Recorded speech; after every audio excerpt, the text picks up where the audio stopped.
Students, more on features of projectile motion में हम लोग सब देखते हैं कि हमारे पास जो है सेकंड फीचर जो इसका आ रहा है वो हमारे पास क्या है, टाइम ऑफ फ्लाइट। ठीक है, टाइम ऑफ फ्लाइट।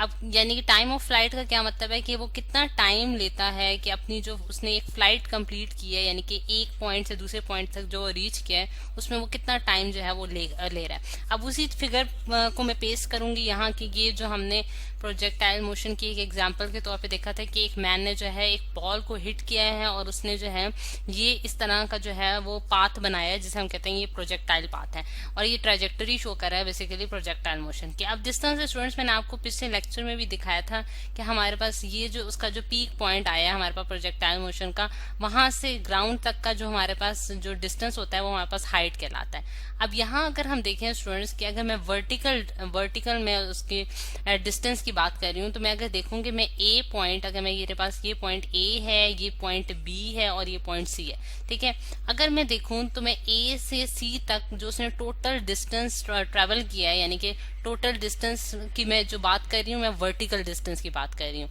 ठीक है, मैं यहाँ लिख भी देती हूँ कि मैं वर्टिकल डिस्टेंस अगर देखूं, वर्टिकल डिस्टेंस, और वर्टिकल डिस्टेंस का क्या से मुराद ये है कि मेरे पास जो वाई एक्सिस में जो मेरे पास उसने जो डिस्टेंस या डिस्प्लेसमेंट ट्रेवल की है वो हमारे पास क्या होगी। ठीक है, तो वो हम देखते हैं कि हम जो उसने यहाँ से यहाँ तक जो डिस्टेंस ट्रेवल किया वो अगर हम पॉजिटिव लेते हैं तो इसी तरह यहाँ से यहाँ तक का डिस्टेंस होगा वो हमारे पास नेगेटिव होगा, क्योंकि इसकी डायरेक्शन जो है वो अपवर्ड और दूसरे की जो है वो डाउनवर्ड डायरेक्शन में आ रहा है। तो इस वजह से हम देखते हैं कि जो टोटल डिस्टेंस वर्टिकल डिस्टेंस वो ट्रेवल करता है, जिसे मैं एस का नाम देती हूँ, वो 0 है। ठीक है, तो यानी कि एक पॉइंट, यानी कि वो एक पॉइंट से निकली बॉडी और फिर उसी लेवल पे आके गिर गई, तो इसका मतलब है कि उसकी जो उसने जो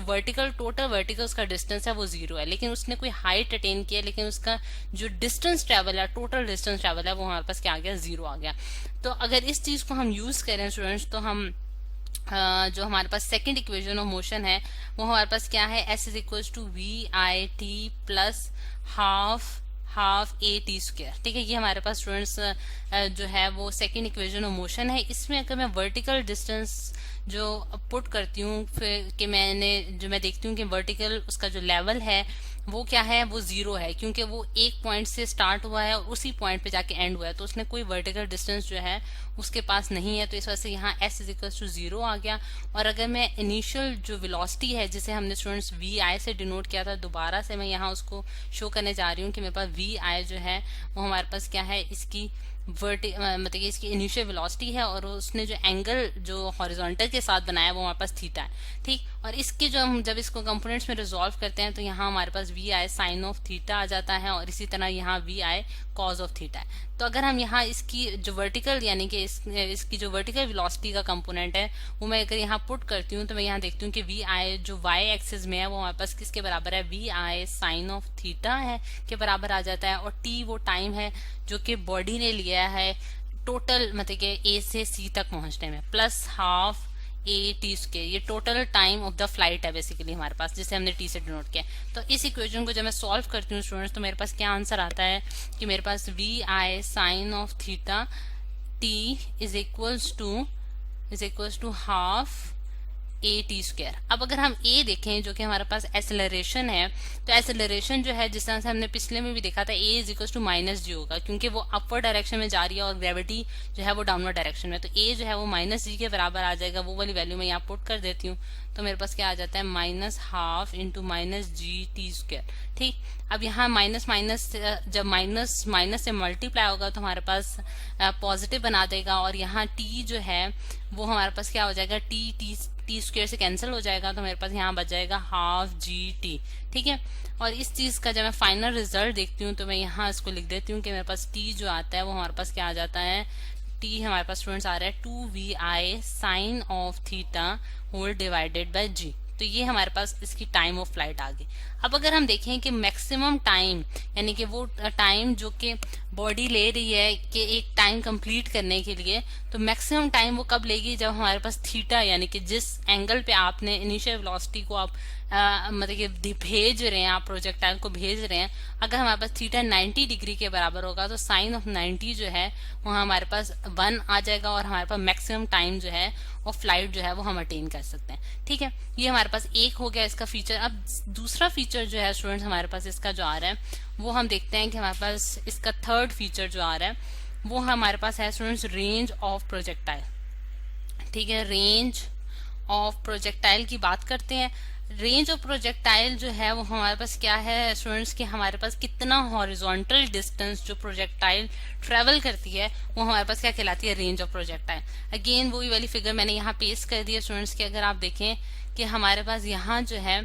यानी कि अगर मैं ए, अगेन वही मैं सिंबल्स यूज करूंगी, यानी कि ए पॉइंट ये मेरे पास बी पॉइंट हो गया और ये मेरे पास सी पॉइंट है, यानी कि ए से सी तक का जो हॉरिजॉन्टल डिस्टेंस जो बॉडी ने ट्रेवल किया है जो कि वो जो है हमारे पास क्या कहलाएगा, रेंज ऑफ द प्रोजेक्टाइल। अब रेंज ऑफ द प्रोजेक्टाइल यानी कि अगर मैं उसको आर से डिनोट कर देती हूँ तो मैं इसको लिख सकती हूँ कि मेरे पास जो मेरे पास फॉर्मूला है S is equal to V T का, उसमें मैं एस की जगह आर पुट करूंगी जो कि रेंज ऑफ द प्रोजेक्टाइल कहलाएगी। और वी जो है स्टूडेंट्स हमारे पास इसमें वी आई एक्स जो होगा ये हमारे पास horizontal component of the initial velocity होगा इनटू टाइम टी जो कि हमारे पास टाइम ऑफ फ्लाइट है। ठीक है, अब इसमें मैं वैल्यूज पुट करने जा रही हूँ जिस तरह से अगर आप देखें कि हमारे पास जो वी आई एक्स है यानी कि वी आई एक्स जो है वो हमारे पास इनिशियल वेलोसिटी का एक्स कंपोनेंट है, यानी कि ये अगर हमारे पास इनिशियल वेलोसिटी थी और इसका जो एंगल बन रहा था हॉरिजॉन्टल का वो थीटा था और ये मेरे पास v i cos of theta है स्टूडेंट्स, और ये हमारे पास उसका वर्टिकल कंपोनेंट जिसे हमने v I sine of theta से डिनोट किया था। अब क्योंकि यहाँ मैं horizontal range of the projectile देखना चाह रही हूँ तो यहाँ मैं वी आई एक्स की जगह पुट करूंगी V I into cos of theta जो कि हमारे पास इनिशियल कंपोनेंट है in the x direction of velocity. ठीक है, और टी जो है स्टूडेंट्स हमारे पास टाइम ऑफ फ्लाइट है जो कि ऊपर वाले फॉर्मूले में हमने देखा था कि हमने क्या निकाला था, 2 v I into sine of theta whole divided by g, ये हमारे पास टाइम ऑफ फ्लाइट आया था। तो ये स्टूडेंट इस तरह से हम यहाँ रेंज निकाल सकते हैं जो कि हमारे पास क्या आएगा, 2 वी आई का square into sine of theta into cos of theta whole divided by g. ठीक है, अब ये जो है स्टूडेंट्स यानी कि ये जो हमारे पास टाइम ऑफ फ्लाइट निकली है इस चीज को हम मजीद सिंप्लीफिकेशन इसकी किस तरह से कर सकते हैं मैं आपको दिखाती हूँ कि अगर हम यहाँ इसको देखें कि यहाँ मैं एक लाइन ड्रॉ कर देती हूँ जिससे हम इसी चीज को हम देखेंगे कि आर अगर हमारे पास जो है वो जिस तरह से यहाँ मैं आपको दिखाती हूँ कि हमारे पास अगर आर जो है वो हमारे पास क्या आया है, 2 v i square into sine of theta into cos of theta whole divided by g आया हमारे पास। तो इस चीज को मैं मजीद सिंप्लीफाई करके अगर मैं मैथमेटिक्स का एक एक्सप्रेशन यूज करूं जो कि हमें ये बताता है कि 2 sine of theta into cos of theta whole divided g जो होता है ये हमारे पास sine of 2 theta whole divided by g की फॉर्म में लिखा जा सकता है, क्योंकि साइन ऑफ 2 थीटा जो होता है वो हमारे पास 2 sine of theta into cos of theta के बराबर होता है। ठीक, तो ये हमारे पास एक सिंप्लीफाइड फॉर्मूला है जो कि रेंज ऑफ द प्रोजेक्टाइल को बता रहा है। अब इसकी रेंज ऑफ द प्रोजेक्टाइल यानी कि कौन सा वो मैक्सिमम हॉरिजॉन्टल डिस्टेंस होगा, यानी कि ये वाली फिगर मैंने यहाँ इसलिए रखी है ताकि आप देख सकें कि ए से बी तक यानी कि कितनी दूर तक वो हॉरिजॉन्टल डिस्टेंस ट्रैवल कर सकता है कोई प्रोजेक्टाइल, वो हम किस तरह से निकालेंगे कि साइन ऑफ 2 थीटा हमें ये बताएगा कि कौन सी मैक्सिमम पॉइंट हो सकता है। और अगर हम इसकी वैल्यू देखें, अगर इसकी वैल्यू हमारे पास स्टूडेंट्स यानी कि इसकी वैल्यू हमारे पास अगर मैक्सिमम आए तो फिर हम ये कह सकते हैं कि हमारे पास जो है रेंज ऑफ द प्रोजेक्टाइल जो है वो मैक्सिमम होगा। अब इसकी वैल्यू हमारे पास अगर 1 आती है तो हम देखते हैं कि 2 थीटा जो साइन ऑफ 2 थीटा है वो हमारे पास किसके बराबर होगा,